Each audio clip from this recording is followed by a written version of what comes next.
Hey guys, I'm coming to you with 14.11 patch preview. There are over 30 changes in this patch. I'd say it's pretty big, so let's get started.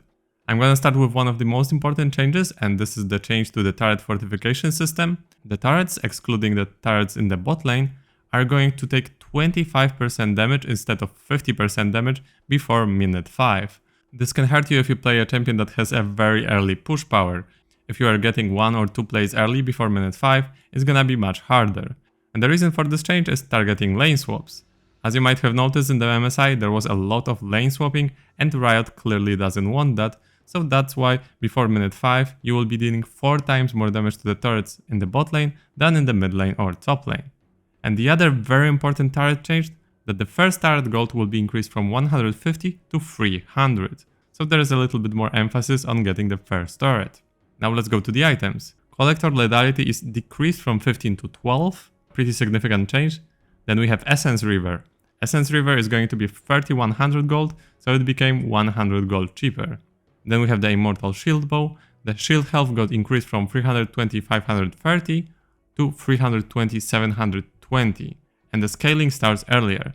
It used to be scaling from level 11 to 18, and now it's gonna be scaling from level 8 to 18. Then we have the Infinity Edge nerf. The bonus crit damage is decreased from 50% to 40%. I'm a little bit surprised that they kept 80 attack damage and decreased the crit damage instead, but I guess this is their way to nerf the crit marksman overall. Then we have the Serrated Dirk. You will no longer be able to possess more than one Dirk at a time, like I did in my Pantheon video. Then we have changes to the static shift.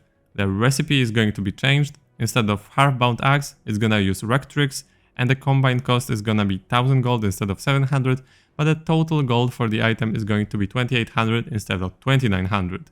Then it also has 5 AD more, 5% attack speed more, and it has 7% movement speed. And the lightning from minions damage also got increased from 90 to 120, so it just got a whole lot of buffs. Cheaper, more AD, more attack speed, and also 7% movement speed. This is definitely not an item to sleep on. It may be pretty good right now. Now let's have a look at the champions, as there are a lot of changes. Let's start with some champion buffs. Draven, his Adoration Lost on Death is decreased from 75% to 50%, so much less punishing when you die, and the base gold per kill got increased from 10 to 25. Then we have Gangplank, his HP got increased by 30 and armor growth by 0.5.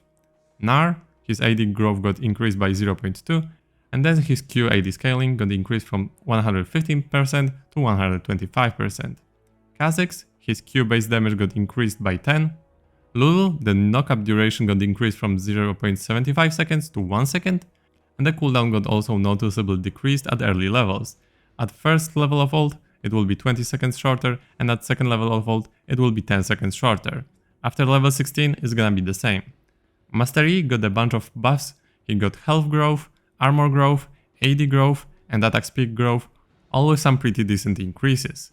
Nami got her attack damage increased by 3, her W mana cost got reduced at later levels, and her slow from ult got buffed to 70% flat. Then we have Nasus, with AD growth increased by 0.5, his E mana cost got greatly reduced. It used to be 70 at early level and then up to 130, but right now it's going to be at 60 when you have level 1 E, and then only 100 once you max it. And then also the armor reduction from his E got increased by few percent. Then we have plenty of Pantheon changes that could be pretty unexpected. His Throne Q now scales with 50% AP, but remember his Tap Q doesn't. Then we have W damage change. It's not going to be flat anymore with AP scaling. Right now it's going to be based on your max HP, and then W also scales with a little bit of AP and also bonus HP. W damage versus monsters will be minimum 50 but maximum 200. And then Pantheon's E will grant 5 to 30 bonus armor and MR for 4 seconds with an addition of scaling based on your bonus HP. 2.5% of your bonus HP will also become armor and MR. So if you have 2000 bonus HP, you will get 50 extra armor and MR. So this will be a nice buff if you plan to get some HP on Pantheon. Then we have Singed. His total Q-AP ratio got increased from 80% to 85%.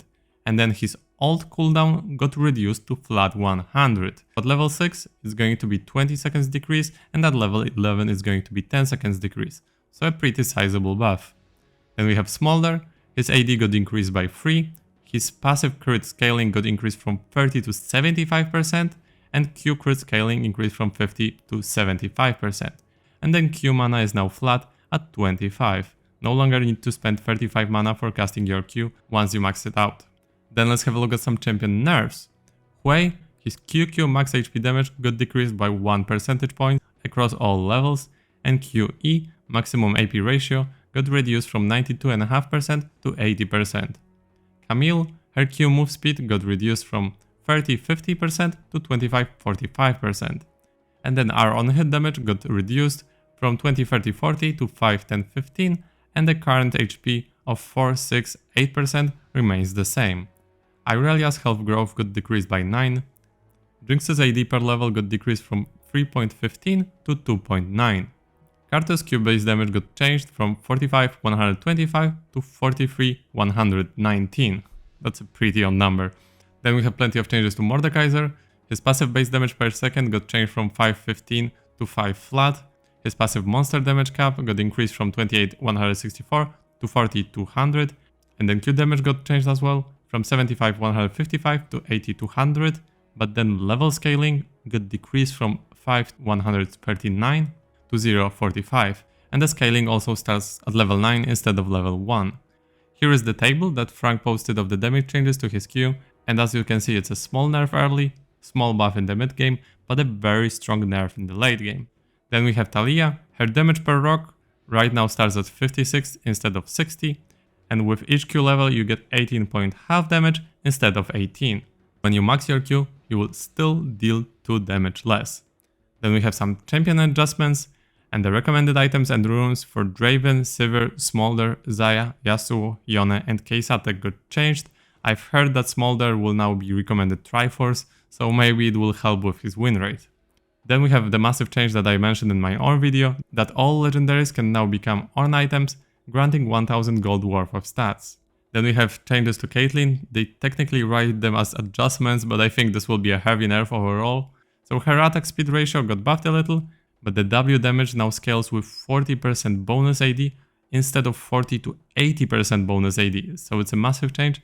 And the old bonus AD ratio also got decreased from 1.7 to 1.5. This is mostly targeted so she doesn't one-shot people so much anymore, because it's pretty common at the moment with how strong crit items are. So I guess they want to make her more DPS and less burst type of AD carry.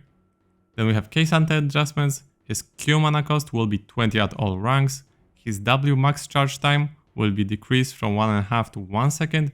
W damage reduction is no longer scaling, is going to be 30% at all ranks with a pretty sizable nerf, and then all out reduction is going to be 60% at all ranks. But Kaysatek compensation will come from his ult, and the damage vamp will be increased by 5 percentage points across all levels. Then we have changes to the runes. Absorb Life got a little buff. It was scaling from 2 to 17, and now it's going to be scaling from 2 to 20. And then the cut down health threshold for 8% bonus damage got decreased from 60% to 50%. So this is pretty much it for the 14.11 patch preview. Be sure to let me know in the comments what do you think about these changes. Are they good? Are they not? What do you like? What do you not like? Thanks for watching. Cheers.